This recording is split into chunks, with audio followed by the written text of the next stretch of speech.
나 옷 좀 예쁜 거 같아. 옷이. 옷이. 그건 아는데. 카메라 돌렸더니 저 사진 찍는 거 몰랐어.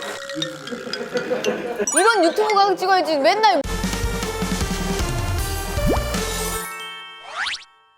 만성기침의 기준은 어떤 걸까요? 만성기침은 이제 15세 미만 청소년하고 성인하고 약간 기준이 다른데요.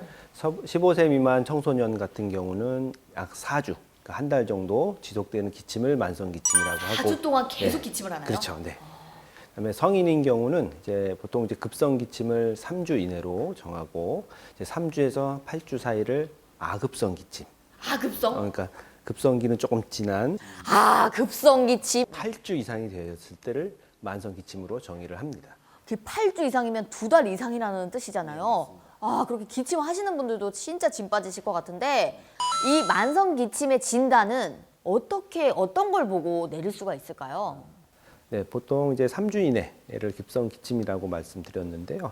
대개 이제 급성기침은 감기와 같은 상기도 바이러스 질환에 의해 나타나는 경우가 많고 2주 이상 지속되는 경우가 많지 않기 때문에 네. 급성기침인 경우는 이제 검사를 따로 하지는 않고 이제 약물 치료를 보통 합니다. 감기약을 먹는 것처럼요. 그렇죠. 네. 급성기침은. 근데 이제 만성기침은 그 자체로 원인 감별 검사가 필요합니다. 그래서 보통 이제 흡연력을 포함한 이제 자세한 병력 천취를 하고요.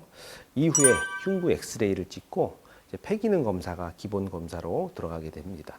천식든 호상구성 기도질환이 의심되는 경우는 기관지 유발 검사, 그다음에 유도 가래 검사가 추가로 될 수 있고, 이제 직접적인 이제 폐 질환을 보기 위해서 흉부 CT나 기관지 내시경 검사가 이제 경우에 따라 필요할 수가 있습니다. 아, 가래로 검사한다는 건 가래를 이렇게 뱉은 뒤에 그 성분을 또 검사를 하는 거겠네요. 오.